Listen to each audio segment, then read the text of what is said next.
नमस्कार, मैं हूं आदिल अंसारी। आप देख रहे हैं यूपी 9 न्यूज़ आवर का समय हो चुका है। बढ़ते हैं खबर की तरफ। सबसे पहले और सबसे बड़ी खबर आपको हम दिखा रहे उत्तर प्रदेश के जनपद प्रयागराज से, जहां सिया वक्फ बोर्ड के पूर्व चेयरमैन की नागरिकता खत्म करने को लेकर गृह मंत्री को पत्र लिखा गया है। यह बहुत ही बड़ी खबर हम आपको दिखा रहे हैं, एक्सक्लूसिव खबर। नागरिकता खत्म करने को लेकर AMIM के लीगल सेल के द्वारा एक पत्र लिखा गया है गृह मंत्री को, और सिया वक्फ बोर्ड के पूर्व चेयरमैन वसीम रिजवी की नागरिकता खत्म करने की मांग भी की गई। यह बड़ी खबर जो आ रही उत्तर प्रदेश के प्रयागराज से, जहां अधिवक्ता द्वारा एक AMIM पार्टी के लीगल सेल द्वारा पत्र लिखा गया और वसीम रिजवी की नागरिकता खत्म करने की मांग की गई। आपको बताते वसीम रिजवी का विवादों से पुराना नाता है। वसीम रिजवी विवादों में लगातार बने रहते। वही जो पूरा मामला निकल के आया है, वसीम रिजवी ने सुप्रीम कोर्ट में एक याचिका दाखिल की है और मुस्लिम ग्रंथ कुरान मजीद की 26 आयतों को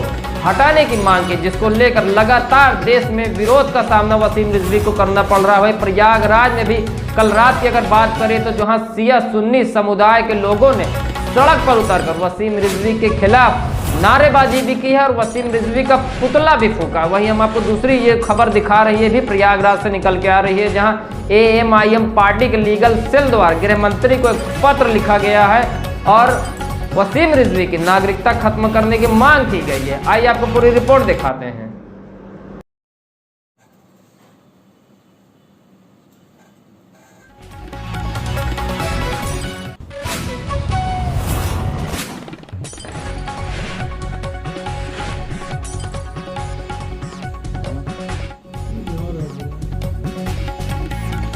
गाड़ी इन लोगों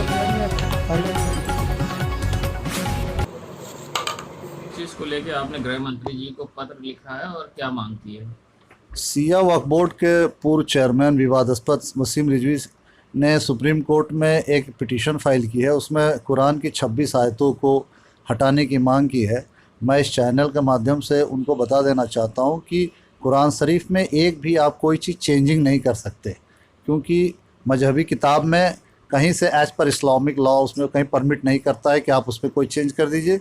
और वसीम रिजवी साहब ने इससे पहले भी एक हिंदू मुसलमान, ये देश गंगा जमुनी तहजीब वाला है, हिंदू मुसलमानों में बेवस्ता पैदा करने के लिए बाबरी नाम की एक पिक्चर भी बनाई थी। उसको बॉम्बे हाई कोर्ट ने स्टे कर दिया था। हमारी पार्टी के यूथ विंग के उस समय के जनरल सेक्रेटरी अलीगढ़ के नाजिम अली साहब, आदिल अलवी साहब, तमाम नेताओं के ऊपर उन्होंने जब पिक्चर का विरोध किया था तो FIR हुई थी, तमाम इश्यूज़ बना था। ये उस समय देश में 2018 दिसंबर का मैटर है।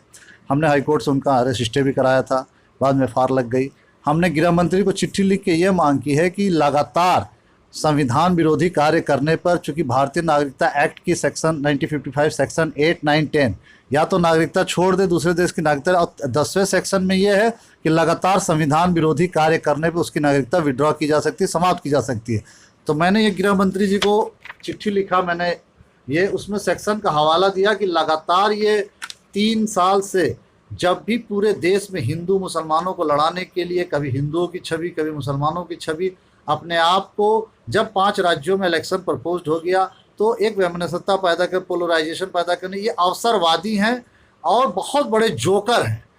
इस तरह की उलूल जुलूल हमेशा कोई पिटीशन कोई स्टेटमेंट देकर ये हमेशा विवादास्पद आदमी चर्चा में बने रहने के लिए रहता है। हमारी पार्टी लीगल सेल ने इसको चिट्ठी लिख के लीगली तौर पे इनकी नागरिकता समाप्त करने की मांग की और इसको देश से बाहर निकाला जाए। ऐसे ही लोगों से देश में हिंदू मुसलमानों के बीच में जो गंगा जमुनी तहजीब, उनको खतरा है। और हमारी पार्टी मांग करती है गृह मंत्री जी से इस चैनल के माध्यम से कि तत्काल उनकी नागरिकता इस देश से समाप्त की जाए।